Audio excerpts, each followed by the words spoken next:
La Sociedad Dominica de Medios de Comunicación, Sodomco, presenta A Pensar Más con Rosa María Palacios.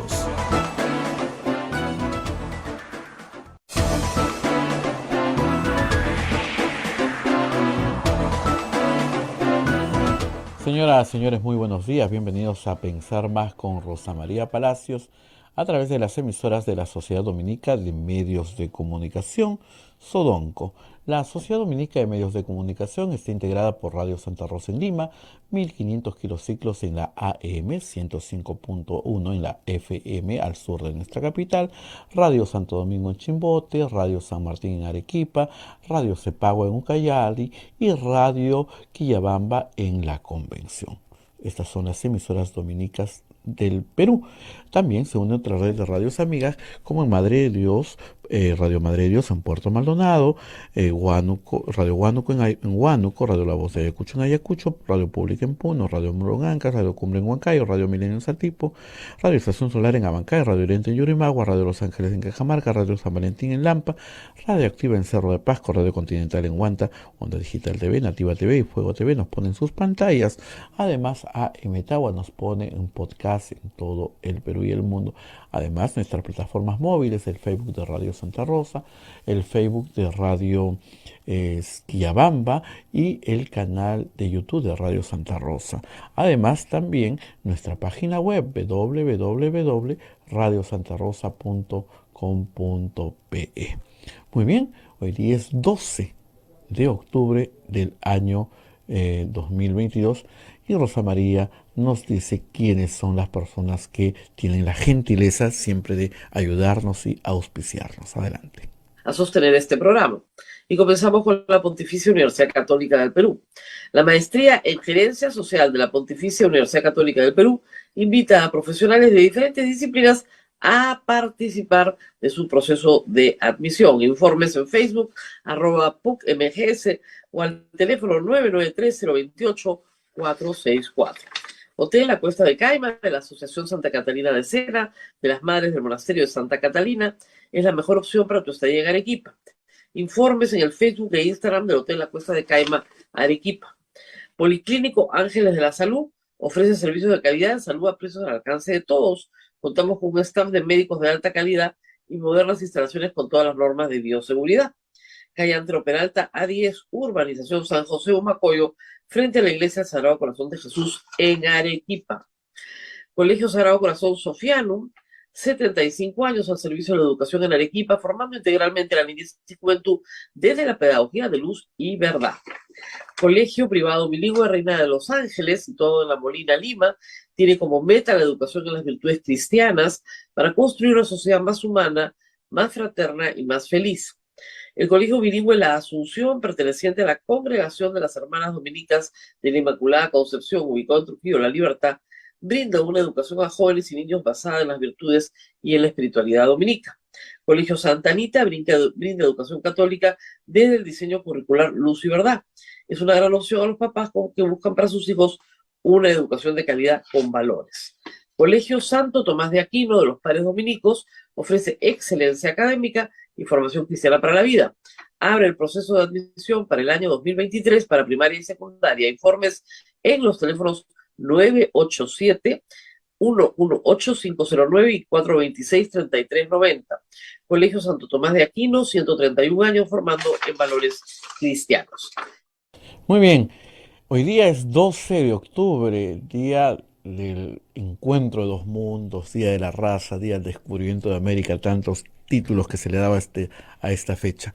Muy bien, hoy día Rosa María en estos momentos se encuentra en pleno vuelo, estaba de viaje, pero anoche hemos cerrado bien tarde la edición para ustedes porque había mucha información. Así que ahorita Rosa María va a analizar todo lo que pasó el día de ayer, desde la mañana hasta la noche. Esta edición la hemos cerrado cerca de la medianoche y hemos grabado para que usted tenga todo el análisis de todos los acontecimientos que pasaron ayer.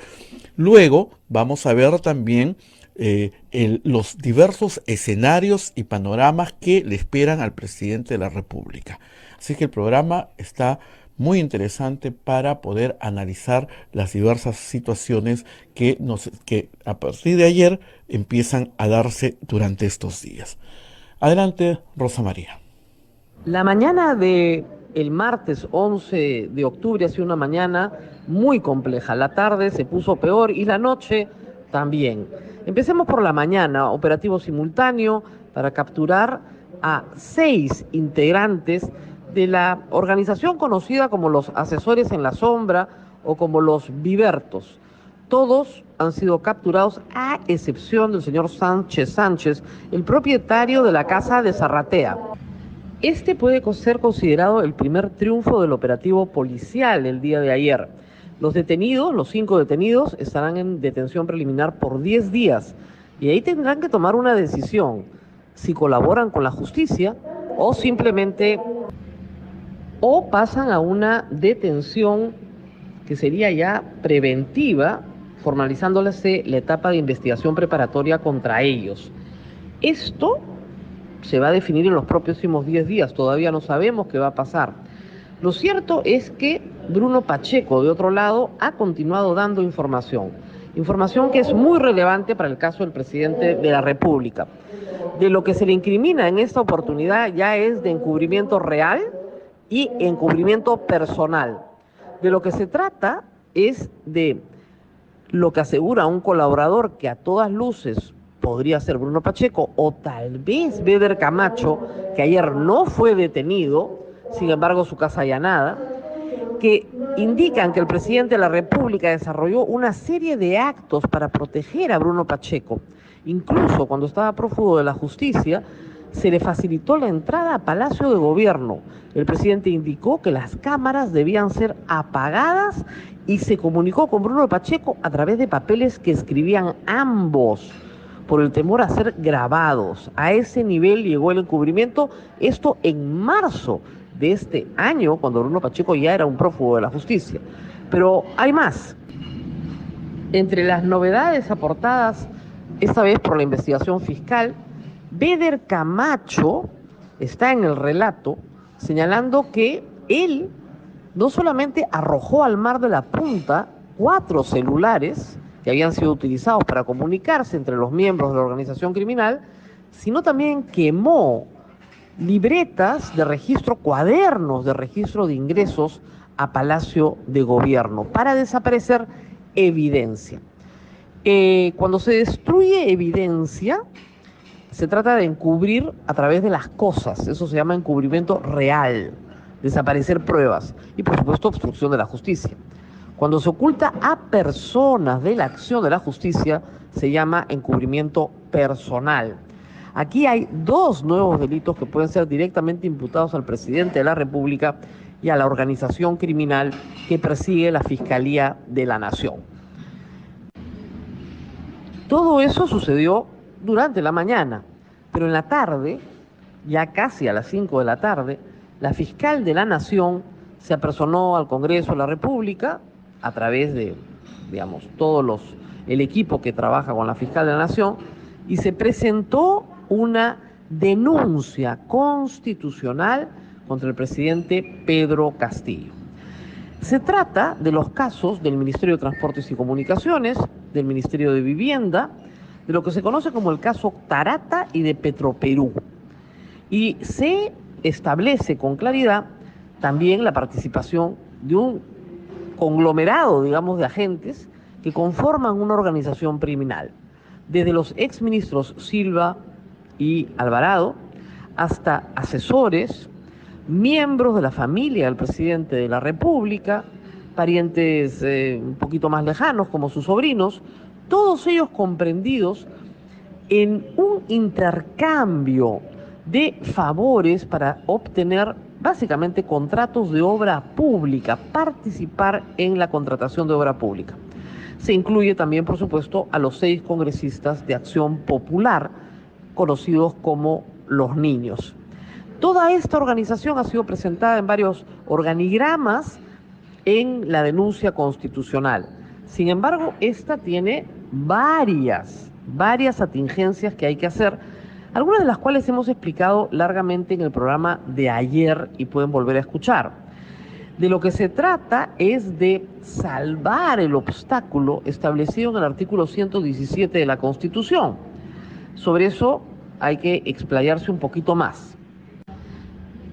Es cierto que el artículo 117 de la Constitución establece que el presidente de la República solo puede ser acusado por 3 o 4 conductas predeterminadas en ese artículo. Lamentablemente en el Perú no existe un procedimiento en nuestra Constitución, ni ha existido, hay que decirlo, en constituciones anteriores, para procesar al presidente de la República por delitos cometidos por él en ejercicio de su mandato, como es el caso. Sin embargo, en el año 2004, el Estado peruano, a través del Congreso de la República, ratificó el Tratado contra la Corrupción de Naciones Unidas, que establece que ninguna autoridad, por más alta investidura que tenga, está exonerada de la acción de la justicia, sobre todo cuando se trata de crímenes de corrupción. Lo que solicita la señora fiscal es que se atienda la, contradicción que hay entre el 117 de la Constitución y el artículo 30 de la Convención de Naciones Unidas. En su defensa, el presidente de la República ha utilizado al premier Aníbal Vázquez, que ha dicho que la fiscal tiene que ser investigada por haber vulnerado el artículo 117 de la Constitución. Eso es una falsedad, porque lo que justamente está pidiendo la denuncia constitucional es que el Congreso se pronuncie sobre la contradicción en estas dos normas y aplique la que sea la más reciente, dándole a la Convención contra la Corrupción rango de Tratado de Derechos Humanos, y por tanto el Congreso y posteriormente o en simultáneo tal vez el Tribunal Constitucional esté obligada a hacer el control de convencionalidad de ese tratado respecto al caso de Pedro Castillo. Hay que señalar también que la fiscal de la Nación dirigió también un mensaje al país, muy breve, lo podemos escuchar.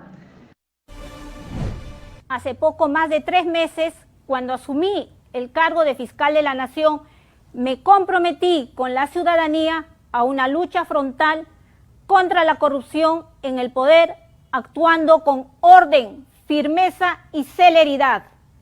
En el Ministerio Público estamos convencidos que la igualdad ante la ley demanda que todos respondan por sus actos, y ese es el deber que nos convoca como pieza clave del sistema de administración de justicia.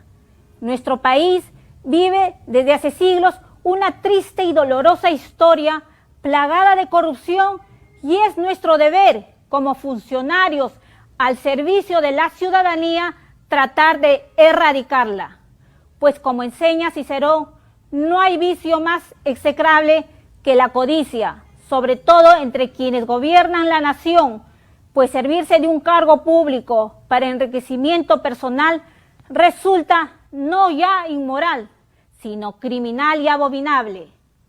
Por eso, hoy, tras un arduo y prolijo trabajo de investigación por parte de los equipos especiales que lidero y en cumplimiento de mi función constitucional de investigar y perseguir el delito, puedo anunciar a todas las peruanas y peruanos que hemos hallado muy graves y reveladores indicios de la existencia de una presunta organización criminal enquistada en el gobierno con la finalidad de copar, controlar y direccionar los procesos de contrataciones en los diferentes estamentos del Estado para obtener ganancias ilícitas.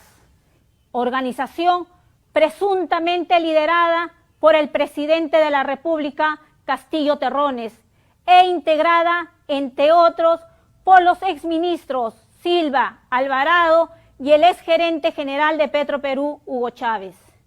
Luego de haber realizado todas las diligencias de urgencia, podemos señalar que los indicios hallados constituyen para el Ministerio Público una sospecha fundada de la comisión de los delitos de organización criminal, tráfico de influencias y colusión en los casos denominados Ministerio de Transportes y Comunicaciones, Puente Tarata, Petroperú y Ministerio de Vivienda, Construcción y Saneamiento.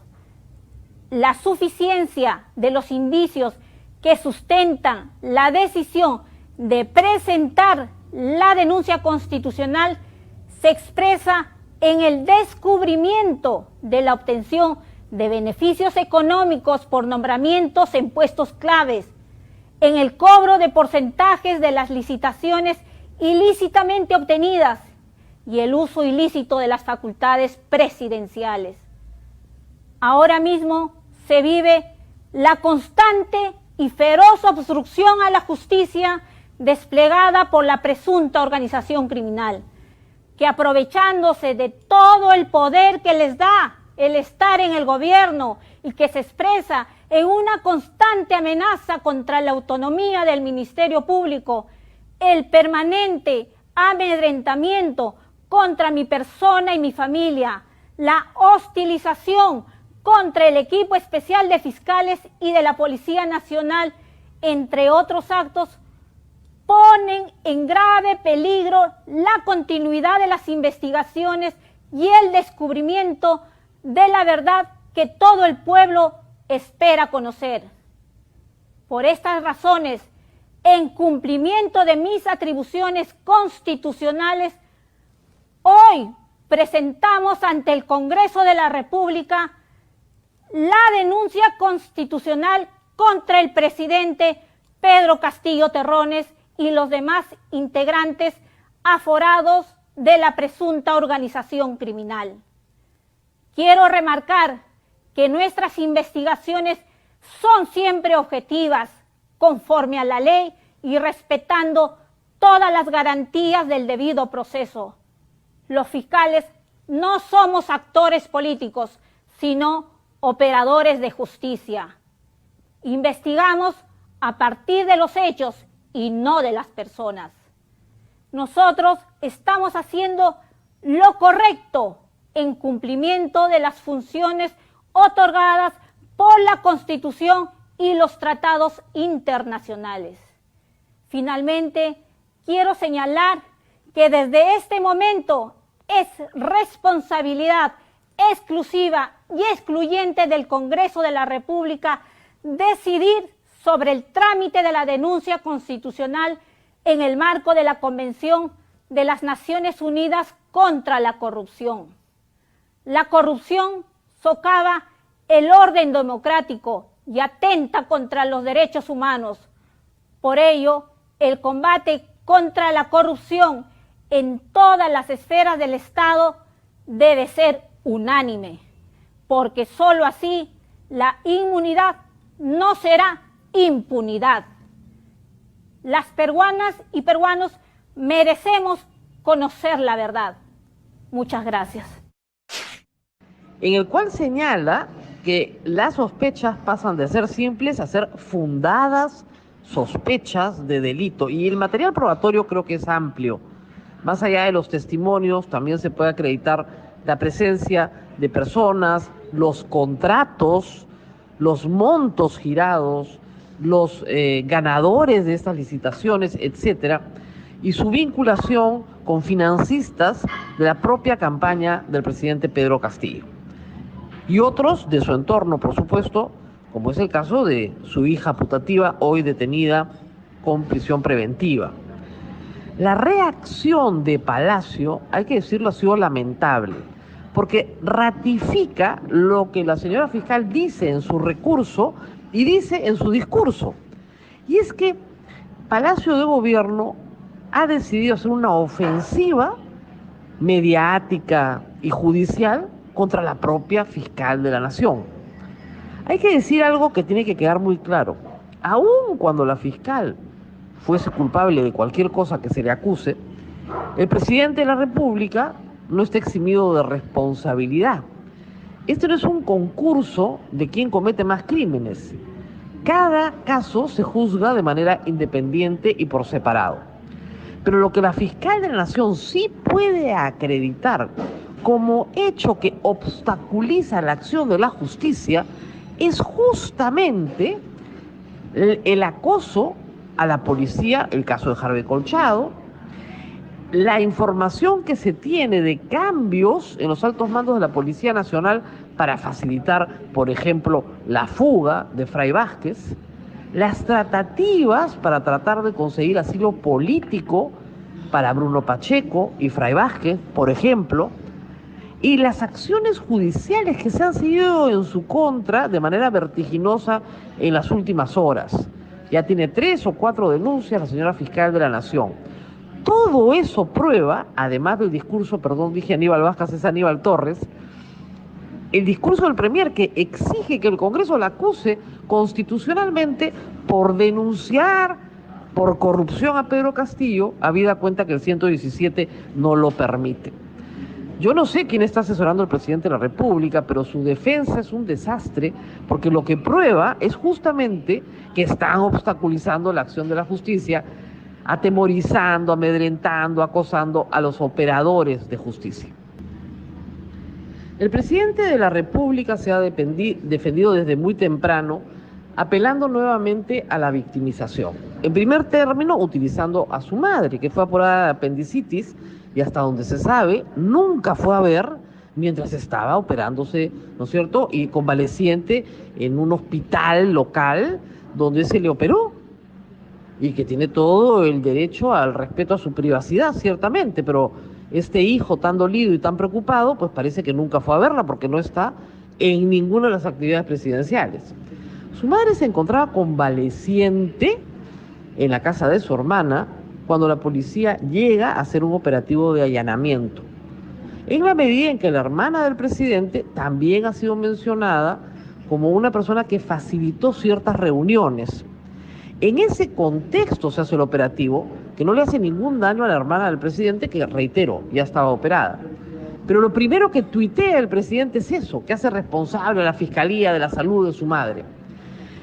Y el discurso en la noche también arrancó por ahí, arrancó por decir por enésima vez que un pobre campesino, profesor, maestro, por primera vez era presidente y que habían las fuerzas del mal que trataban a toda costa de sacarlo del poder. Cierto es que ha habido y hay fraudismo en el Perú, de eso este programa puede dar cuenta, y todas las controversias que hemos tenido una y otra vez por decir que el presidente de la República fue elegido legítimamente por voto popular. Eso no está en discusión. Lo que está en discusión son los hechos de su conducta posterior. Y si ustedes escuchan nuevamente todos los mensajes de Palacio de Gobierno ayer, tanto del presidente como de sus ministros, además de victimizarse y atacar a la Fiscalía y a la prensa, además, de lo que se trató fue de no responder por los hechos. Nunca responden sobre los hechos, salvo una negación general diciendo que todos son disparates. Pero la verdad es que la cara de los ministros era de velorio en la conferencia de prensa. Una conferencia de prensa sobre la que hay que decir también algunas cosas que tienen que ser dichas. Anoche se convocó a una conferencia de prensa, pero llegada a la prensa nacional no se la quería dejar pasar. Luego se las hizo pasar al Salón Túpac Amaru, donde se montó una escenografía donde parecía que el presidente y los ministros iban a hablar. Las sillas tenían, ¿no es cierto?, las mesas delante con los nombres, y luego se pasó lista, se sacó del grupo a la prensa extranjera, se la llevó a otra locación dentro del Palacio de Gobierno donde se desarrolló la conferencia de prensa, burlándose de la prensa peruana, mintiendo sobre lo que iba a pasar, negándose a contestar preguntas.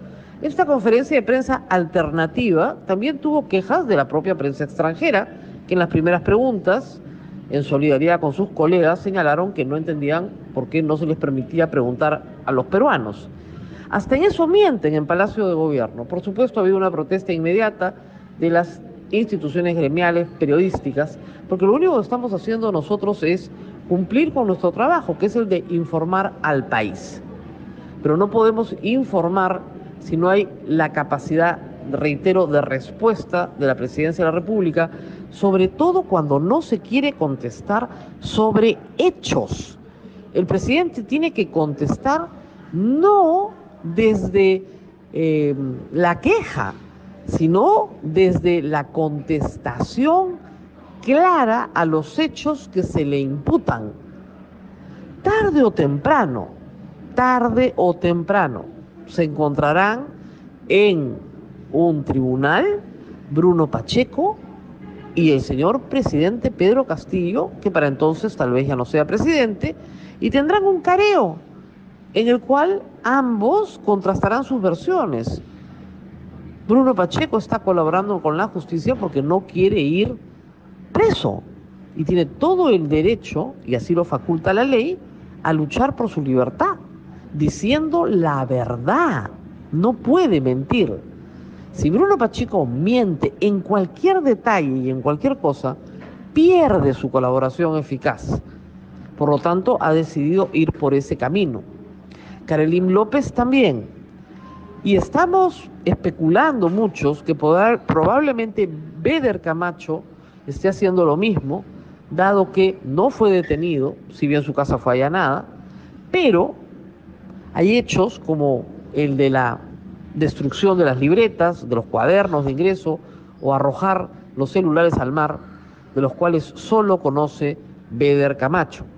Y hay que decir que Beder Camacho es un testigo clave también en el encubrimiento personal de Bruno Pacheco, dado que él es el que coordina cómo introducirlo dentro del Palacio de Gobierno sin ser detectado por la seguridad, apagándose las cámaras como había pedido el presidente de la República. Todavía, por supuesto, hay mucho que decir del encubrimiento personal de la hija putativa del presidente, aun cuando ahí hay excusa absolutoria dado el parentesco directo. Pero este es un caso que continúa en investigación. Sin embargo, para los casos, reitero, del Ministerio de Transportes, Ministerio de Vivienda, caso Petroperú, la fiscal de la Nación encuentra que la investigación preliminar ha terminado y que por lo tanto se tiene que pasar ya a una etapa en la cual la acusación le corresponde al Congreso de la República. ¿Cuál es la tarea del Congreso ahora? La Subcomisión de Acusaciones Constitucionales recibe la denuncia y elabora un informe. Ese informe se vota en la subcomisión. Si se aprueba, si la tesis de la fiscal es acogida, pasa a la comisión permanente. En la comisión permanente se vota. Se puede escuchar al acusado con su abogado y luego, si se aprueba, pasa al Pleno. Es, artículo 99 de la Constitución, la comisión permanente la que acusa ante el Pleno al presidente de la República. Si el Pleno aprueba la resolución acusatoria, esta se eleva a la Fiscalía de la Nación, quien no puede modificarla y tiene que proceder a acusar ante la Corte Suprema de la República. Puede pasar, sin embargo, que el Congreso decida no continuar este procedimiento en cualquiera de las instancias que he señalado, en la Subcomisión de Acusaciones Constitucionales, en la Comisión Permanente o en el Pleno. En ese caso, la acusación se archiva.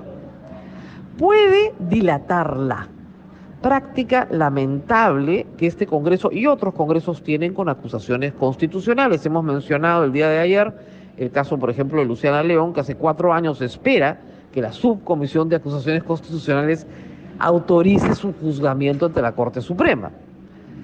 Sin embargo, creo que habrá la suficiente presión, digamos, popular para que no se estacione el caso ahí eternamente, y es una espada de Damocles sobre el presidente de la República, que estoy seguro estará interesado en resolver.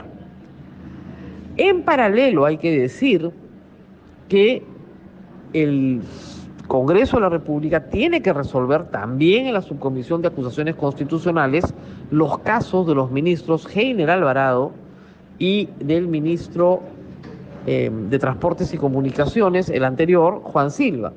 ¿Por qué? Porque ellos también tienen beneficio de antejuicio. y también en su momento lo tendrán los llamados niños, si es que son los 6, porque ese caso todavía está en trámite, pero se les considera parte de la organización criminal.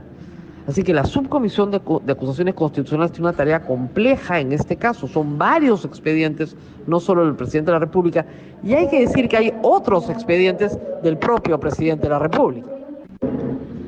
En este momento hay también mucha especulación sobre lo que hará el Congreso de la República. Habida cuenta que el presidente ha tenido protección no solo de los 37 congresistas que ingresaron originalmente con Perú Libre, sino también de Juntos por el Perú, y también de un grupo de congresistas de Acción Popular en votaciones claves. Es posible también que el Tribunal Constitucional pueda terminar interviniendo. Esto es por 2 vías. La primera, que el presidente de la República plantee una acción de amparo que suba finalmente hasta el Tribunal Constitucional, señalando que no se le puede acusar durante su mandato por la vigencia del artículo 117 y que el tribunal finalmente escuche a la Fiscalía de la Nación y analice y pondere los argumentos de la Fiscalía. La otra forma es que se establezca una contienda de competencia, por la cual el Poder Ejecutivo señala que el Congreso no puede juzgar al presidente porque el artículo 117 lo protege. En ese caso, el Tribunal Constitucional también tendría que intervenir en lo que es un conflicto, ya es un mega conflicto de poderes, porque está interviniendo el Ministerio Público, el Poder Legislativo y el Poder Ejecutivo. De todo esto vamos a hablar en los siguientes días. Solo para terminar, indicar que ha sido probablemente el peor día del Ejecutivo en mucho tiempo. Al final del día se supo que el Procurador General, ex Procurador General Daniel Soria, ha ganado las acciones judiciales que ha interpuesto y el Poder Judicial ha ordenado su reposición como Procurador General, justamente cuando el cargo está vacante. Es una pésima noticia para Pedro Castillo y una gran noticia para el sistema de justicia, porque tendremos un Procurador General con la independencia suficiente para efectuar las diligencias que tenga que hacer contra todos aquellos que sean responsables de actos de corrupción. Mañana continuamos con una información mucho más amplia y más completa. Muy bien, ese es el análisis que Rosa María hizo de todos los hechos del día de ayer. ¿Qué le espera al presidente Pedro Castillo estos días? ¿Qué le espera al Congreso de la República?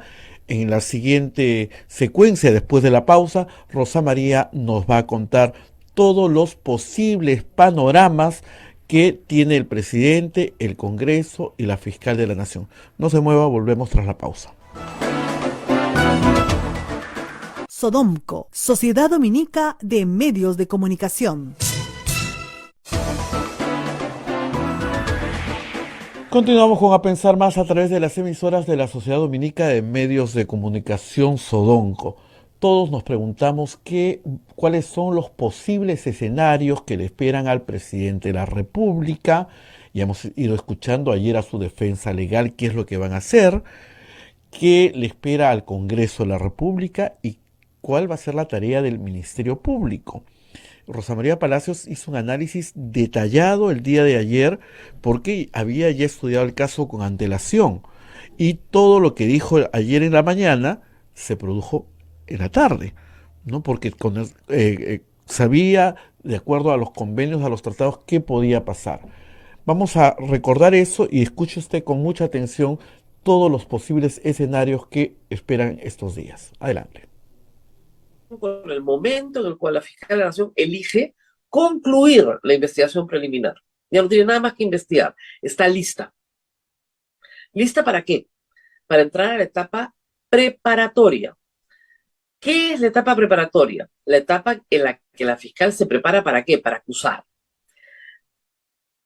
La resolución judicial que autorizó a la Fiscalía de la Nación la autorizó para hacer la investigación preliminar, pero no para acusar. Porque el artículo 117 de la Constitución no permite una acusación al presidente de la República.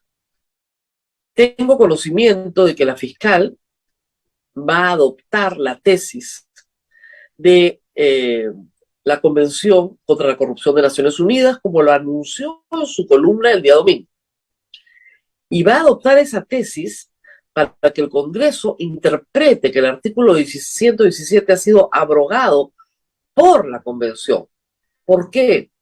Porque la Fiscalía entiende y defiende que la Convención contra la Corrupción es un tratado de derechos humanos de fecha posterior, 2004, aprobado en el Perú 2004, a la Constitución del 93. Y siendo de fecha posterior y del mismo rango, abroga el artículo 117.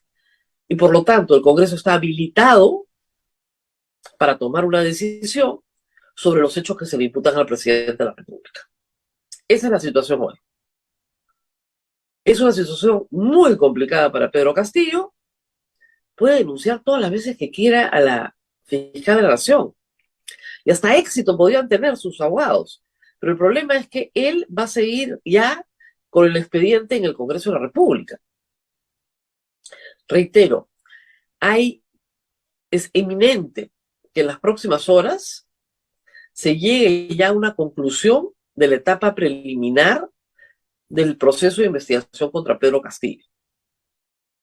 Asimismo, que se cursen acusaciones constitucionales, es así, contra los ministros de Vivienda y de Transportes y Comunicaciones, Silva y Heiner Alvarado. Acusaciones constitucionales que la fiscal de la Nación está obligada a realizar y próximamente contra los niños, porque así lo manda la Constitución. Y vamos a leer esto de nuevo en la Constitución para que todos ustedes entiendan el procedimiento, que también se va a seguir contra los niños, porque no hay otra forma de hacerlo. De nuevo vamos a necesitar la Constitución bastante, ¿ok? Vamos a leer los artículos 99 y 100. Después podemos ir al 117, pero el 99, y escuchen bien, corresponde a la Comisión Permanente acusar ante el Congreso al presidente de la República, a los representantes al Congreso, a los ministros de Estado, a los miembros del Tribunal Constitucional, a los miembros ahora de la Junta Nacional de Justicia, a los vocales de la Corte Suprema, a los fiscales supremos, al defensor del pueblo y al Contralor General. Ellos y solo ellos. Nadie más. Por infracción de la Constitución y por todo delito que cometan en el ejercicio de sus funciones y hasta 5 años después de que hayan cesado en estas. ¿Entendieron? Hay un grupo de altos funcionarios del Estado que solo pueden ser acusados ante el Pleno por la Comisión Permanente. ¿Ok? La Subcomisión de Acusaciones Constitucionales primero recibe el caso, hace un informe, lo vota. Si se aprueba, va a la Comisión Permanente. La Comisión Permanente vota, aprueba, acusa ante el Pleno. ¿A quiénes? Solo a estas personas. El presidente de la República, los ministros de Estado, los congresistas, los miembros del TCE, los miembros de la Junta Nacional de Justicia, los vocales de la Corte Suprema, los fiscales supremos, el defensor del pueblo y el Contralor. ¿Qué dice el artículo 100, el que sigue? Es bien importante. Corresponde al Congreso, sin participación de la Comisión Permanente, suspender o no al funcionario acusado o inhabilitarlo para el ejercicio de la función pública hasta por 10 años o destituirlo de su función sin perjuicio de cualquier otra responsabilidad. ¿Ok? Ahí tenemos la sanción política. ¿Ok? Inhabilitación, suspensión, destitución. ¿Qué más dice el 100? Hay que escuchar. El acusado tiene derecho en este trámite a su defensa por sí mismo con asistencia de abogado ante la Comisión Permanente y ante el Pleno del Congreso. En caso de resolución acusatoria, o sea, es el Congreso el que acusa, ¿okay?, de contenido penal, que es lo que nos interesa, el fiscal de la Nación formula denuncia ante la Corte Suprema. En el plazo de 5 días, el vocal supremo penal abre la instrucción correspondiente. La sentencia absolutoria de la Corte Suprema devuelve al acusado sus derechos políticos. Los términos de la denuncia fiscal y del auto apertorio de instrucción ahora ya no se llama así por si acaso, pero en fin, no pueden exceder ni reducir los términos de la acusación del Congreso. Este párrafo final se llama el párrafo Alan García, después les contaré por qué. Pero acá tienen todo el procedimiento 99 y 100. Hay personas que tienen cargos protegidos. Y frente a esas personas se derivan dos procedimientos. Uno se llama antejuicio. Cuando hay delito, hay antejuicio. Señor, esto es delito. Por lo tanto, esta persona que tiene esta protección, hasta por 5 años después de haber dejado el cargo, tiene que ser examinado por el Congreso. Y el Congreso acusa, de nuevo, en caso de resolución acusatoria, el Congreso acusa. ¿Ok? El Congreso acusa, no acusa a la fiscal. Ahí sí, la fiscal de la Nación formula la denuncia ante la Corte Suprema. La hace suya, la formula y no puede variar los términos en los cuales han sido planteados. Luego tenemos las infracciones a la Constitución, que se conocen, es así, como juicio político. La vacancia por incapacidad moral permanente no es un juicio político. Ojo, no es un juicio político, porque no estás analizando ninguna infracción a la Constitución y no sigue este procedimiento. Las causales de muerte, renuncia, son causales objetivas. Siguen un procedimiento sencillísimo, porque se supone que es una persona que está demente, ¿ok? O está físicamente incapacitada. Entonces se le suspende de manera ilimitada, pero ya no puede ejercer la presidencia. Esto no es una vacancia, ¿ok? Esto es una acusación constitucional por comisión de delito, que se sigue de acuerdo al 99 y al 100. Y acá viene el 117. Hay una persona, solo una de todas las que les he leído, que tiene una protección especial, que aplica el 99 y 100 cuando deja de ser presidente. Dice el 117, el presidente de la República solo puede ser acusado durante su periodo por traición a la patria, por impedir las elecciones presidenciales, parlamentarias, regionales o municipales, por disolver el Congreso, salvo en los casos previstos en el artículo 134 de la Constitución, por impedir su reunión o funcionamiento, o los del Jurado Nacional de Elecciones y otros organismos del sistema electoral. Pero, ¿qué es lo que dice la fiscal de la Nación? Señores congresistas, apliquen el 99 y el 100, porque el 117 está abrogado. No hay una derogatoria expresa del 117, ¿ok? No está derogado porque no se ha reformado la Constitución.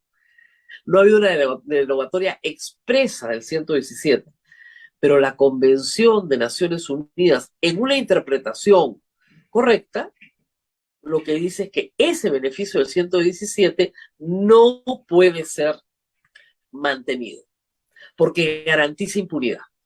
Y la Convención prohíbe garantizar la impunidad a altos funcionarios por los delitos previstos en la Convención, que justo son los que se le imputan a Pedro Castillo. Eso va a suceder en las próximas horas. Frente a eso, el Congreso es el que tiene que resolver. ¿Qué puede hacer Pedro Castillo? Presentar una acción de amparo para que no se siga el procedimiento y llegar al TC. Y el TC, vía la acción de amparo que él presenta, resuelve si el 117 es aplicable o no. ¿Qué más puede hacer Castillo? Una contienda de competencia. Va al TC y dice, el Congreso, a mí no me pueden juzgar porque yo soy Poder Ejecutivo. Y el TC resuelve de acuerdo a lo que interpreta el 117 y la Convención de Naciones Unidas. Esos son los caminos de Castillo. ¿Cuáles son los caminos del Congreso? El primer camino del Congreso es decir, pase por mesa de partes y ya pues la vamos a poner en agenda algún día. Total, si todavía no ven el caso de Luciana López, porque no tiene plazo la Subcomisión de Acusaciones Constitucionales para ver los casos, no tienen plazo. Ojo, pueden verlo cuando les dé la gana. Que es una forma de enfriar el partido y aquí nos quedamos todos. Nos hacemos, sí, lo que vamos a hacer, pero no hacemos nada. Creo que eso es insostenible, pero en fin. La subcomisión de acusaciones constitucionales puede elaborar un informe en el sentido de la denuncia de la fiscal de la Nación diciendo sí, nosotros acusamos porque ya la investigación preliminar terminó y con la contundencia de las pruebas que nos han dado, acusamos. ¿Ok? Y pasa directamente, ya es el Congreso el que acusa y la fiscalización con la resolución acusatoria denuncia ante la Corte Suprema. ¿Ok? Se, digamos, corta el proceso de investigación, ya no pasa por la investigación preparatoria de la Fiscalía, sino que eso se traslada a la responsabilidad del Congreso. Entonces, el Congreso puede seguir el trámite muy rápidamente, es decir, pedir un informe a la Subcomisión de Acusaciones Constitucionales para la próxima semana, se vota la subsiguiente semana, de ahí pasa a la Comisión Permanente, la Comisión Permanente lo vota, acusa al Pleno, mes y medio, si quieren. Y la tercera cosa es que, llegado el caso, se atraquen algunas de las etapas, no alcancen los votos en la subcomisión, no alcancen los votos en la Comisión Permanente o no alcancen los votos en el Pleno. Se necesitan 66 votos, o sea, se necesitan la mitad más uno del número de miembros hábiles del Congreso restando a la Comisión Permanente. Eso es lo que se necesita.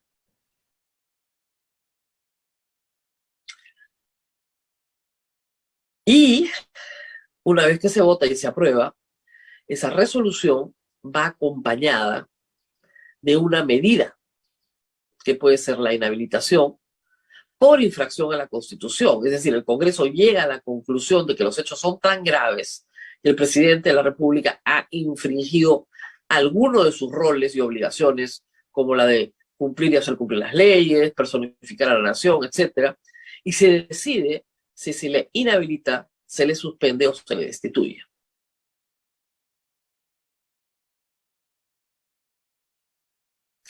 Pero en esos casos, ojo, también se necesitan 87 votos.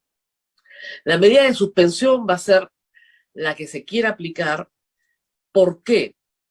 Porque el artículo 114 prevé la suspensión del presidente en el caso de que el presidente cometa algún delito que esté en el artículo 117.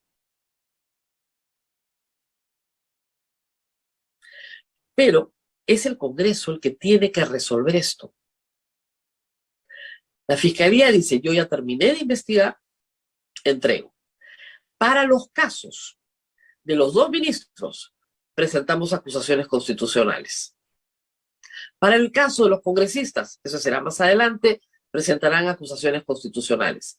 Para el caso de los demás, todos los que han detenido hoy día, o van a detener hoy día, la hija del presidente y demás miembros de la organización, ellos van a la justicia ordinaria, no son juzgados en la Corte Suprema. Son juzgados ante una sala anticorrupción. Pero hay un tema de justicia, ¿no? No puede ser que todos sean juzgados y probablemente condenados y el presidente de la República siga siendo presidente de la República. No tiene ningún sentido. Reitero, en las próximas horas, la fiscal de la Nación va a dar por concluida su investigación preliminar, por lo menos en 3 casos, es la información que tengo. La República da cuenta de uno de ellos, que es el caso que acumularon la semana pasada, que es el primer caso, el caso en el que Karenim López cuenta todo el tema de Puente Tarata y cuenta además todo el tema de los niños y todo el tema, bueno, después aparece Hugo Chávez, etc. Petroperú se acumula con Puente Tarata. Y esos 2 casos van juntos y probablemente sea de lo primero que entre hoy. Hoy mismo debe estar acusando en la tarde a la fiscal de la Nación después de todo esto. Pero en fin, ya estamos con Alejandro. Muy bien, eso es lo que es el análisis de los diversos escenarios que pueden ocurrir a partir del día de hoy. También ayudó mucho en este análisis el día de ayer José Alejandro Godoy. Vamos a compartir parte de lo que dijo ayer Alejandro Godoy respecto a esta denuncia constitucional que la fiscal Benavides presentó el día de ayer por la tarde y que Rosa María ha hecho un análisis al detalle. Escuchemos. Muy bien, José Alejandro, muy buenos días y gracias por acompañarnos en un día tan movido para la política peruana, donde se necesita el concurso de abogados también para poder entender qué está pasando. Tenemos acá dos procesos en simultáneo en este momento. Un proceso de diligencias de allanamiento y un proceso de detenciones. ¿No es cierto? Un grupo de asesores del presidente, el dueño de la Casa de Zarratea, y otros vinculados a Heiner Alvarado están siendo llevados en este momento a prisión a los que encuentren. No sé si encontrarán a todos, todavía no tenemos resultados. Y luego tenemos un allanamiento masivo en viviendas y oficinas de los niños, que según el señor doctor Nakazaki no son 6, sino son 12. ¿Cuáles son tus primeras impresiones de todo lo que está sucediendo en este momento? A ver, lo primero, el allanamiento creo que llega un poco tarde, ¿no? Después de, si en marzo ya detectabas quiénes eran estas personas, ya a esta altura del partido ya deben haber ocultado toda la documentación posible. Creo que es su caso, ¿no? Haber llevado a cualquier otro lado que no sea su domicilio, porque claro, si uno ve un poco cuál ha sido la actuación de la Fiscalía, otros casos de corrupción relativamente parecidos a en algún momento te van a allanar la casa. Entonces tú no vas a tener tus papeles o la documentación en tu casa, salvo que seas una persona o demasiado confiada que la acción de la justicia no te va a tocar, pues es una persona demasiado torpe. Claro, la ventaja que tiene la Fiscalía acá es que en este caso en particular, en todos los casos que rodean al presidente de la República, ha habido algo de una y de otra. Mera cuestión. Segunda cuestión. Creo yo que el tema de las detenciones sí es mucho más importante, porque capturar al señor Sánchez, el dueño de la Casa de Zarratea, creo que es una persona que es clave en todo este entramado, porque él nos podría contar y nos podría decir realmente el presidente de la República estaba despachando de modo informal, ya no solamente entre la segunda vuelta y la asunción del mando, sino en los primeros días de gobierno, los primeros meses de gobierno. ¿Por qué el presidente, en lugar de ir a Palacio de Gobierno y tener todos sus reuniones en Palacio de Gobierno, va a echar esa casa? ¿No? Y creo que es finalmente un poco lo que puede terminar de redondear aún más un cuadro que a esa altura yo veo bastante redondo en términos jurídicos sobre el presidente de la República. Yo creo que hay la evidencia suficiente, creo que esa convicción la tenemos de hace buen rato, de que el presidente por lo menos debería ir a una indagación mucho mayor a la que la señora fiscal de la Nación tiene permitida. La discusión jurídico-política constitucional sobre cuál es el mejor instrumento para llegar a ello es probablemente el momento que ya nos estamos acercando finalmente ahora y al que nos vamos a sacar definitivamente yo creo que a partir de esta semana. Claro, no tenemos todavía confirmación de a quién se ha detenido, a quién no, pero se está deteniendo, digamos, a Beder, a Eder, a Auner y a Viberto. Y a no olvidemos, o sea, Beder Camacho recuerda que ahora terminaba de funcionario del Ministerio de la Mujer. Claro, pero Beder tiene un allanamiento, pero Eder, o sea, me confundo, Eder, Viberto y Auner son los sí, que tienen detención, sí, claro. Claro. Sánchez, Marrufo y Cabrera, que son los del Ministerio de Vivienda, también tienen detención, son 6.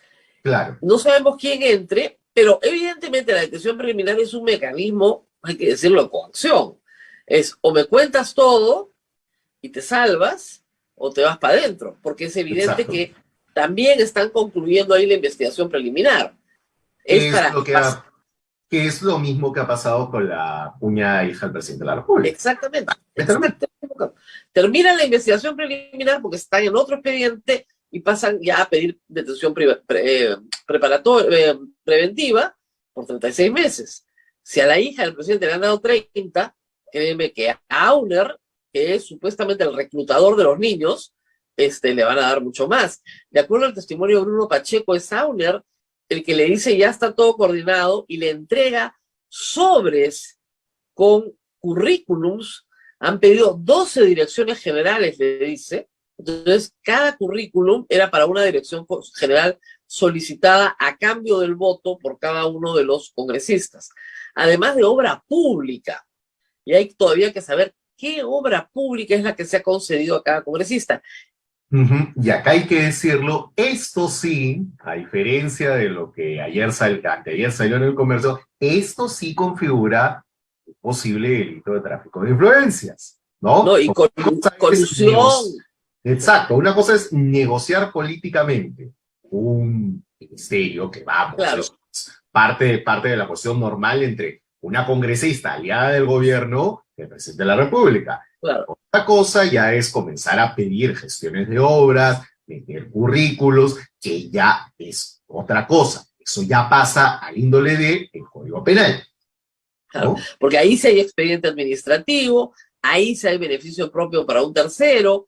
Estamos hablando de otra cosa, del tipo penal que sí está en el Código del artículo 400. Exacto. Ahora viene lo de la tarde. Lo de la tarde va a ser bastante complicado porque tengo información que es inminente la presentación de una denuncia penal contra el presidente de la República ante el Congreso por parte de la fiscal de la Nación, que da por concluida la etapa preliminar. Dice, señor, yo ya no tengo nada más que investigar. Preliminarmente he llegado a la conclusión de que tengo una, ¿cómo se dice? No una simple sospecha, sino una sospecha fundada de estos delitos. Por lo tanto, le entrego a usted, señor Congreso, todo, porque yo no puedo entrar a la etapa de investigación preparatoria porque la resolución judicial que me permite hacer la investigación preliminar no me permite hacer la investigación preparatoria. Pero además le doy criterios de interpretación y le digo que en el año 2004, 11 años después de la aprobación de la Constitución del 93, la Convención de Naciones Unidas contra la Corrupción aprueba en su artículo 30 que no hay inmunidad para nadie. Es lo que se dice en el artículo 30, que los estados tienen que adecuar su legislación interna para evitar la impunidad contra cualquier funcionario público, por lo tanto tienen que ser juzgados. Entonces, lo que dice la fiscal de la Nación es que de facto se ha abrogado el 117 y que el Congreso está habilitado para hacer lo que manda el artículo 99 y 100. ¿Qué piensas de esa interpretación? A ver, yo he leído hace un poco antes de entrar al programa un artículo del doctor Roberto Pereira, conozco bastante, y que va en la misma línea que la fiscal de la Nación, lo ha publicado hoy en El Comercio, y hay abogados como Luciano López y como César Azabache que ya habían planteado esta posibilidad. Entonces no estamos hablando de una interpretación nueva, sino de una interpretación que ya varios penalistas tienen en esa línea. Hay que decir que es una interpretación discutible. Claro. Porque en efecto, aquí hay una cuestión muy importante, Rosa María, que hay que tomar en cuenta y que probablemente es la que el Congreso va a terminar midiendo junto con cuántos votos meten. ¿Ok? Mira, todos sabemos que la destitución del presidente Vizcarra, una vacancia por incapacidad moral, tuvo varios vicios que probablemente el sistema interamericano va a terminar diciendo a que ha habido toda una serie de vicios, y lo mismo con su inhabilitación. Obviamente no van a reponer a Vizcarra como presidente, pero sí le van a devolver probablemente sus derechos políticos. Entonces yo creo que lo que tiene que hacer el Congreso es evaluar si es que esta interpretación está lo suficientemente blindada en términos de debido proceso y en términos constitucionales para finalmente aplicarla. ¿Por qué? Porque es muy evidente que el presidente de la República se va a defender con uñas y dientes. Ya lo está haciendo planteando una denuncia a la fiscal de la Nación en el flanco más débil que tiene la fiscal de la Nación. O sea, claro, pero eso... Claro, Eso, hay que decir paréntesis, José Alejandro, eso es un error de su defensa, porque totalmente. le da municiones, el doctor Lacazette, que lo puso en un tuit, yo pienso lo mismo, eso le da argumentos, y de hecho le va a dar argumentos en el escrito de la fiscal de la Nación, para decir, señor, yo no puedo continuar el proceso, lo tengo que pasar al Congreso además, porque hay un peligro, porque esta organización criminal está utilizando su poder para perseguir a los operadores de justicia. Por lo tanto, como estamos en peligro, recurrimos al Congreso. Y esa munición se la ha dado Noblecía, Bermejo. Claro, o sea, en 3 instancias. Por eso yo te decía que aquí se mezcla los indicios con la torpeza. ¿Por qué lo digo? ¿La fiscal de la Nación tiene materia para ser investigada? Yo creo que sí, claramente. Cometió un error monumental al retirar a la fiscal que estaba procesando a su hermana. ¿Creo que eso podría acarrearle incluso una destitución? Probablemente. Creo, sin embargo, que las únicas personas que no podían presentar estas 3 denuncias en su contra era la gente vinculada al presidente de la República, por el amor de Dios. Lógico. Tú tienes un montón de abogados que podrían haber presentado eso y que estaban capacitados para hacerlo. La misma fiscal Revilla. Para comenzar. Pero además ahí hubiera sido limpio. O sea, además hay una cosa adicional. Imaginemos que finalmente las denuncias contra la señora fiscal de la Nación prospere, ella termine fuera del cargo y ella termine incluso fuera del Ministerio Público. De acuerdo. ¿Eso exonera al presidente de la República? En nada. Pero eso es 0.1 estrategia jurídica cuando te enseñan que tú liquides al juez, no te absuelve. O sea, salvo que puede ser una venganza, pero no te absuelve. O sea, salvo que cometas las tonterías que cometió Sergio Moro en el caso de Lula. Claro. Presidente, ¿no? Y que claro, eso es el argumento que los todavía partidarios del presidente han señalado, que es esto del love word, ¿no? Esta anglicismo que se toma para señalar que pueden haber persecuciones políticas desde el sistema de justicia contra determinados políticos, ¿no? El caso de Moria de Lula creo que es el emblemático, creo que ese sí encaja dentro del concepto, creo que no. Creo que el caso del presidente de la República tiene evidencia muy seria de esa medida. Pero volviendo al punto, el Congreso tiene que evaluar cuál de todas las vías en términos jurídicos y en términos políticos es la mejor para salir de esto. Claro, yo creo que el sector vacador por excelencia, el sector que ha dicho que el presidente de la República no puede ni siquiera asumir el cargo, va a irse por lo que fuera para sacar. Y yo creo que ahí van a cometer probablemente un error si es que convencen a más gente en esa línea, ¿no?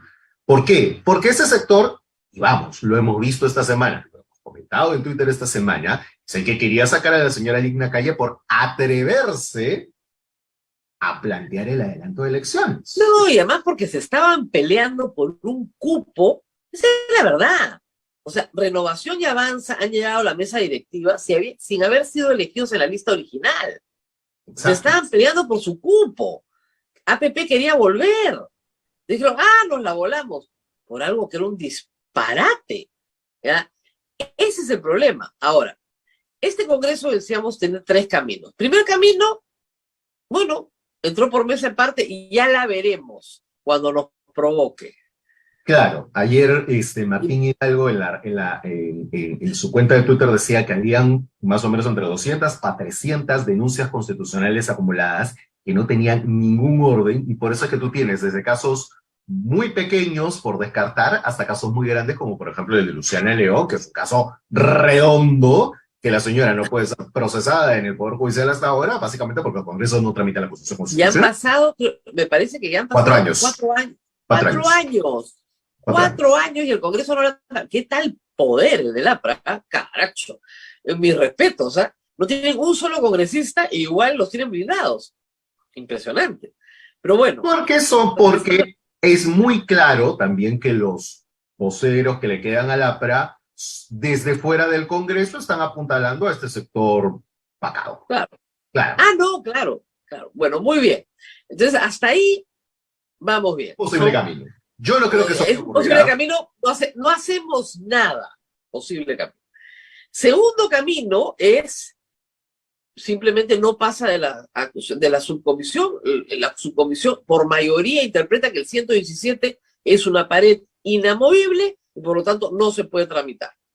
Ya está, muere ahí o muere en la comisión permanente o muere en el pleno porque no alcanzan los votos. Ese es el segundo camino. Pero el tercer camino es, no, sí se aprueba. Porque recordemos que en el pleno se necesita para delitos la mitad más uno del número legal de miembros Menos la restando la permanente. comisión permanente. ¿Ok? Entonces ya no es una valla tan alta como 87. Eso que se le acusa al presidente por delito, abrogando el 117, ese sería el camino. Lo que no está claro es cuál es la pena accesoria. Es decir, el señor presidente juzgado, pues ya, que siga siendo juzgado, sigue siendo presidente. O lo inhabilitamos, o lo suspendemos, o lo destituimos, aplicándole el juicio político. Pero ahí sí necesitas, y eso es lo que es 87. complicado, los 87 votos. Pero además de eso, Rosa María, hay una cosa. En tanto la señora Boluarte no ha sido inhabilitada y su acusación constitucional, hay que decirlo, vamos, ayer se presentó el señor Otárola, hay que decirlo, la señora Boluarte ha sido lo suficientemente hábil como para considerarse un muy buen abogado. Sí, no, claro, tiene una buena defensa. Y yo creo que los términos de defensa planteados por el señor Otárola le van a permitir pelear hasta el final su posible... Ahora, hay que decir, haciendo ese paréntesis sobre Dina Boluarte, si hubieran sido actos de mero trámite, yo estoy de acuerdo con ella, pero no fueron actos de mero trámite. Y ella sabía perfectamente que era la vicepresidenta del Perú, pero no la están inhabilitando. O sea, a ver, la van a inhabilitar como vicepresidenta, pero la están juzgando como ministra. Ese es el problema. Entonces, ella como ministra no podía tramitar la licencia de su club departamental. Por Exacto. más que quisiera hacerles el favorcito, no podía. Entonces, te digo, factualmente sí ha cometido una infracción, pues. Sí, y pues. si hay los votos, la van a inhabilitar. Claro, por supuesto. O sea, yo creo que la va a pelear, pero yo creo que el camino inminente es que la van a inhabilitar. Sí, el camino va a la inhabilitación. El tema acá es si alguien la detesta, ese error. es Vladimir Cerrón, Por supuesto. con lo cual ya tiene los 87 votos. Entonces, la inhabilitación de la señora Dina Boluarte me parece también que es cuestión de semanas, pero se va a dar. El problema es, para que el presidente sea suspendido, inhabilitado o destituido, o necesitas 87 votos, o aplicas el artículo 114 de la suspensión. Pero es una interpretación, por analogía, muy complicada. Es una interpretación muy jalada. Porque muy jalada. Porque, a ver, para que entienda la el suspensión público, está pensada para cuando el presidente está en coma o cuando el presidente tiene una enfermedad sobreviniente que le impide temporalmente ejercer el cargo. Claro. A ver, ¿no? suspensión del ejercicio presidencial, el 114. Incapacidad temporal del presidente declarada por el Congreso. Lo que tú dices, está en coma. A veces pasa, ¿no? Va a entrar a sala de operaciones, va a estar anestesiado y los efectos de la anestesia van a durar 24 horas. Se suspende la presidencia 24 horas. Pero el segundo inciso del artículo 114 dice: hallarse sometido a proceso judicial, conforme al artículo 117. ¿Ok? Pero la primera parte es hallarse sometido a proceso judicial, conforme al artículo 117. Pero resulta que no estamos aplicando el 117 porque no lo hemos abrogado. Si el inciso 2 dice hallarse sometido a proceso judicial, por lo tanto son los mismos hechos. Yo creo que esa es la interpretación. Para pero no buscar Claro, pero la pregunta es si tú puedes hacer esa interpretación analógica de ese artículo de la Constitución. O sea, ahí es donde yo en particular tengo una duda. Y no la tengo... Yo tengo 100 dudas. Una no, 100, pero vamos por ese camino. O sea, no por el caso del presidente Castillo, que yo creo que hizo suficiente para ser procesado. O sea, aquí lo que creo que lamentablemente estamos un poco en la mentalidad de corto plazo. Nos deshacemos de este y ya se acabó, ¿no? Claro. Ahora, Te voy a decir una cosa, pero claro, la pregunta es ¿cuánto vale esto y cuánto pesa esto? Y acá me pongo el traje de politólogo en términos de institucionalidad. Porque finalmente tú con esto sientas un precedente, que era un precedente que no habíamos tenido en los 20 años anteriores. Porque ni en los 100, perdóname, de García, de Humala, de no, ni en los Kuczynski 180 anteriores. O sea, claro. Lo que pasa es que el Perú, y eso hay que explicarlo, pero sí yo creo que sería un buen precedente. El Perú no tiene juicio político del presidente de la República. Eso es lo que la gente no entiende. No tiene, cuando destituyeron a Vizcarra, porque fue lo que hicieron, lo revocaron arbitrariamente, para mí eso es un acto de sedición. Los congresistas decían, esto es un juicio político, y decían, no hay juicio político al presidente de la República. No sean burros, eso no existe en nuestro sistema. Ahora, debería existir. Todas las constituciones de Latinoamérica, la de Estados Unidos, tienen juicio político al presidente de la República si comete delito en el mandato. El Perú no tiene una válvula. Por eso es que varios hemos planteado que el camino tendría que ser reformar el 117 de la Constitución. O derogarlo. Lo derogas y se acaba el problema. Exacto. Ahora, la convención lo está abrogando. Entonces, si está abrogando el 117, la suspensión aplica porque es un proceso judicial. Y ahí sí, reitero, ahí ya no necesitas los 87 votos, porque no es la suspensión del artículo 100, claro, que es una sanción, sino es la suspensión natural. Yo ahí sí creo que para salvaguardar una interpretación ciertamente polémica, y yo creo que el presidente de la República actual va a pelear, el Congreso de la República inmediatamente tendría que hacer una reforma constitucional. Porque no... pero no tiene 87 votos, pues. O llevar el caso al TC. Exacto. Y que el TC interprete en contienda de competencia. Definitivamente. Porque mira lo que le pasa al presidente. Si el presidente se defiende con una acción de amparo y el amparo llega al TC, el TC se tiene que pronunciar sobre la aplicación del 100, del 99, del 117 y del 114. Pero para el caso del presidente Castillo. Así es. Delante. Entonces, si yo lo sé. La competencia se pronuncia por las dos cosas. Claro. Pero si el Poder Ejecutivo plantea una contienda de competencia, diciendo el Poder Ejecutivo, el presidente personifica a la nación, por lo tanto se está violando el artículo de la personificación de la nación, por lo tanto exigimos una contienda de competencia porque el presidente no puede ser tocado por el artículo 117, entonces el TC, por fin, va a tener que pronunciarse sobre el asunto de fondo. ¿Cuál es el asunto de fondo?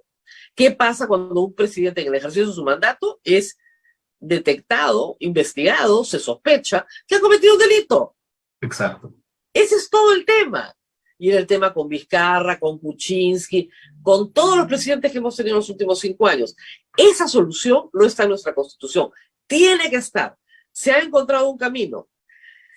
La pregunta es, ¿el Congreso lo querrá caminar? Yo creo que por razones políticas no lo van a caminar. Podríamos apostar. ¿Tú qué crees, José Alejandro? Y yo creo que en el Pleno lo van a terminar descartando. O sea, yo creo que van a llegar al Pleno. Yo creo que en el Pleno se cae. Pero sí, yo también tengo la misma convicción que tú.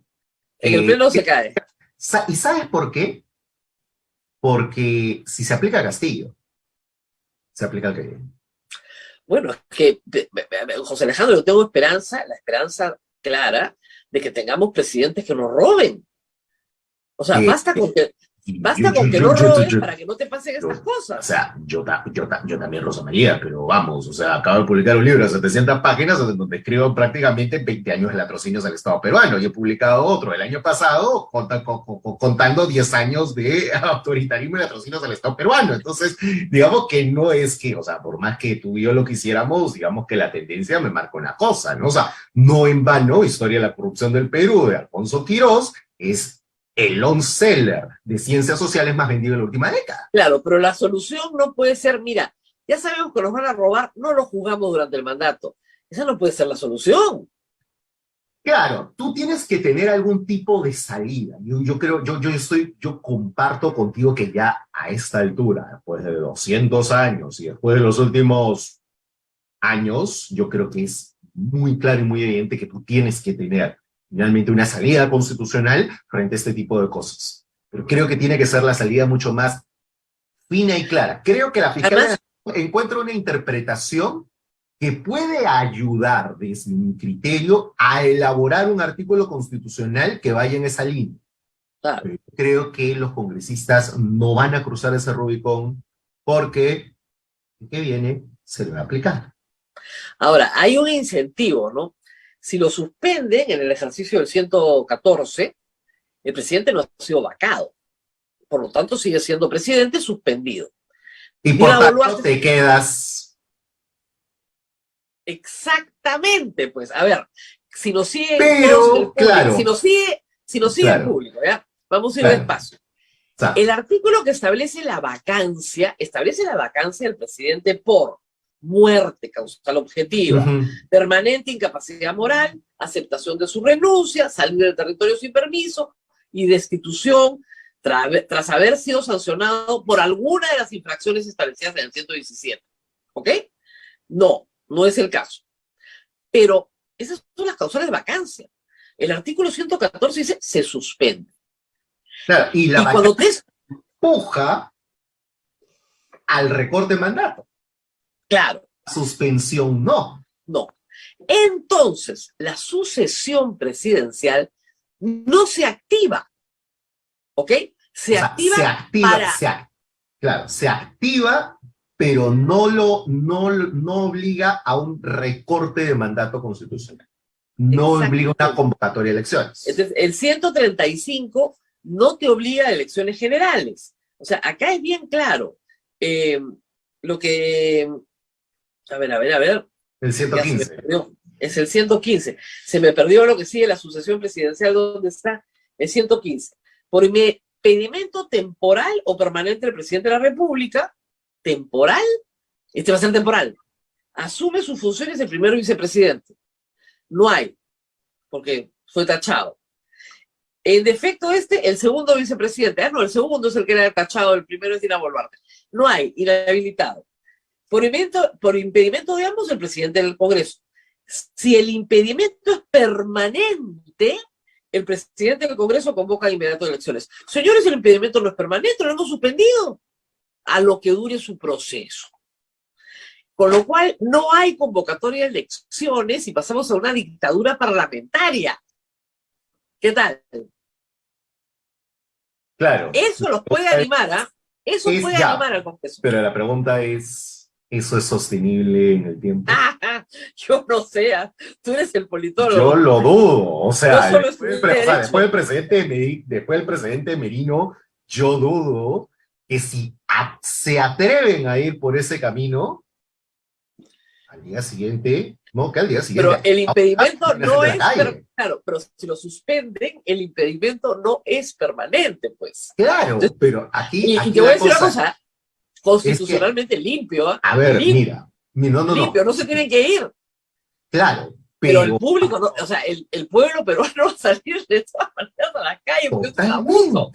Totalmente, o sea, porque va a decir, ya, lo que ustedes están haciendo, y ese creo que también el otro freno es, de todas estas cosas, es la visión de que se está haciendo una leguleya. Claro. ¿No? Están jaloneando los artículos de la Constitución. Están jaloneando los artículos de la Constitución, le están dando una interpretación demasiado extensa y por tanto aquí, y creo que eso es un poco lo que se va midiendo en las últimas encuestas de opinión pública, ¿no? La gente está resignada a que el Congreso y que el gobierno se quede en los 5 años. No tanto, el 66% aspira a que se vayan. Ya, pero si se van, se tienen que ir los dos. Así es. O sea, el presidente tiene, digamos, entre 25 y 30% de aprobación y el Congreso 8%. Eso sí es clarísimo. Entonces, entonces hay una primacía de la realidad. ¿Qué puede valentonar al Congreso, aparte de la interpretación que tú has dado? Una muy mala lectura de la realidad, que creo que un sector la tiene. Porque un sector cree que, y hay que decirlo claro, el triunfo ajustado de Rafael López Aliaga, alcalde de Lima, es un triunfo conservador en toda la línea y en toda la regla. Claro, que es un plebiscito sobre el mandato de Castillo y que ellos lo han ganado. Exacto. Cuando Cosa vamos. que no es. Cosa que no es. Yo creo que hay un sector en el Congreso que está absolutamente convencido de que sí lo es. Y por eso es que yo creo que van a llegar hasta el pleno con esto. Porque ellos están absolutamente convencidos de que ya es el momento de hacer la ofensiva final. Porque claro, ven todo esto como una cruzada religiosa. O sea, estamos lidiando entre un grupo en Palacio de Gobierno con serios y severos indicios de corrupción y otro grupo en el Congreso con serios y claros indicios de fanatismo religioso ultramontano. Sí, no, está un poco O sea, chiflados en la mayoría, ¿no? O sea, Entonces, entre Antauro a veces y algunas declaraciones del almirante Montoya, uno no encuentra mucha diferencia, ¿no? o sea, yo me hago la pregunta junto a esto. O sea, mira, Antauro y el almirante Montoya provienen del mundo militar. El Claro. señor Sanz proviene del mundo militar. Y hemos tenido además en las últimas semanas toda una serie de escándalos vinculados al mundo militar. O sea, perdóname, hemos tenido un jefe de seguridad del Congreso procesado y juzgado por la matanza de Putis en este momento. Puedes decirme, principio de presunción de inocencia, de acuerdo, pero no se ve bien, pues, no se ve bien, ¿no? Menos si es tu compañero de promoción. Además, Estamos acusando al presidente de favorecer a sus amigos. El presidente del Congreso no puede nombrar a su compañero de promoción, pues como jefe de seguridad, y con tremenda yaya, ¿no? acabas de tener un caso detectado en el cuartel general del ejército de violación. Y tienes todas estas filtraciones que han salido de leaks del ejército peruano que te demuestran que la seguridad del Estado está pegada con balas. Y que no solamente está pegada con balas, sino que además creen que Patria Roja y que Amnistía Internacional son parte de Sendero Luminoso, por el amor de Dios. Que es un poco la misma mentalidad de Montoya y otros. Entonces, Tú sabes que hay un chiste sobre eso, ¿no? Si quieres un ejemplo de oxímoron, ese se llama inteligencia militar. No hay forma, pues. No le dan a una, ¿ya? Imagínense ustedes la confusión.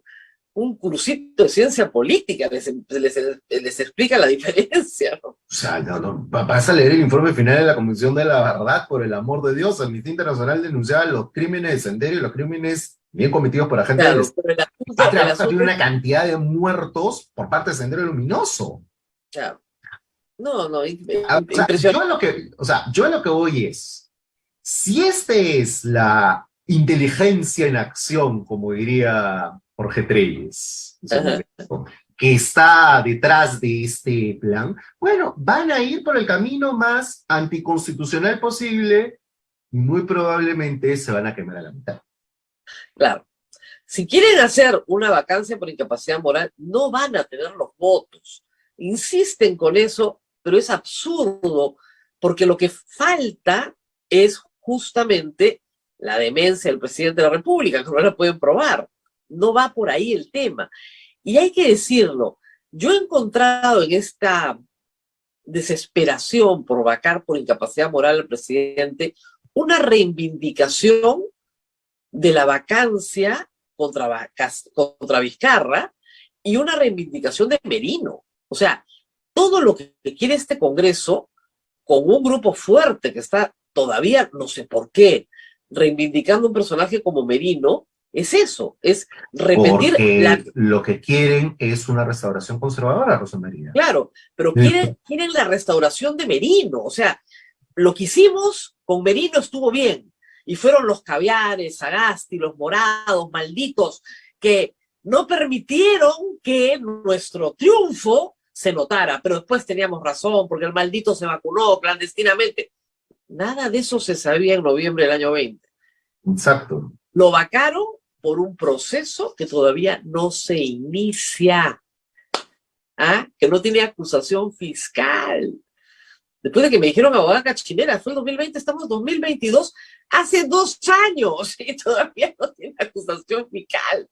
Entonces, Y con los informes, hay que decirlo, filtrados al mismo lugar de donde salió la noticia de hace 3 días sobre la congresista Sáenz. pero sí, ahí necesitan en el comercio un cursito de derecho penal, sencillito, nada complicado, y uno de derecho constitucional, bien, un cursito para que les explique qué cosa es delito y qué cosa no es delito. No todo es delito. O sea, si le pongo música dramática. Además, pero además, perdónenme, ¿y cuándo acá una negociación política es noticia? Entonces, o sea, es como que 1 más 1 es 2. Una congresista aliada del presidente de la República negociando con el presidente de la República. Ya, ¿dónde está la noticia? Y además, encima es su aliada política. Es su aliada política. O sea, si fuera su enemiga, bueno, tal vez los adversarios se reúnen, es noticia, ¿no? Pero su aliada política conversa con él. ¿Cuál es el problema? Y le proponen nombres para ministerios. Ahí nuevamente vuelvo a la lección de ciencia política 101. Esto es lo que hacen los políticos todos los días en todo el mundo. Si no lo hacen, deberían hacerlo. Los animales no hablan. Los seres humanos hablamos. Eso nos diferencia de los animales. Conversamos, no gruñimos, la no nos sacamos la garra, implica no nos negociación. La política implica consensos. Lo que pasa es que, claro, en esta mentalidad de política como guerra, es una mentalidad muy militar. Como guerra. Sí, claro. Una guerra, el otro es el enemigo con el cual no puedo conversar, salvo para que te reines. Muy bien, el análisis de todos los escenarios posibles que ocurran hoy día, mañana y todos estos días. Mañana Rosa María Palacios está nuevamente con ustedes en vivo y en directo desde Estados Unidos para compartir con todos nosotros lo último que está pasando en la política nacional. Muchísimas gracias por su gentil audiencia, pero antes de despedirnos queremos enviar un cariñosísimo saludo a Radio Quillabamba, una de nuestras emisoras del grupo Sodonco, de la red Sodonco, porque hoy día está celebrando su 56 aniversario. Felicidades para el padre Luis Ricardo Villegas y para todo su equipo, para todos los periodistas de Radio Quillabamba por estos 56 años, ¿no? Y estamos todos invitados a través de Radio Quillabamba a escuchar, tienen la misa hoy día 12 de octubre a las 6 de la tarde, así que muchísimas gracias, felicidades para nuestros compañeros de Radio Quillabamba desde la Sociedad Dominica de Medios de Comunicación Sodonco y Radio Santa Rosa. Nos reencontramos mañana a las 8 en punto de la mañana. Cuídense mucho. Permiso.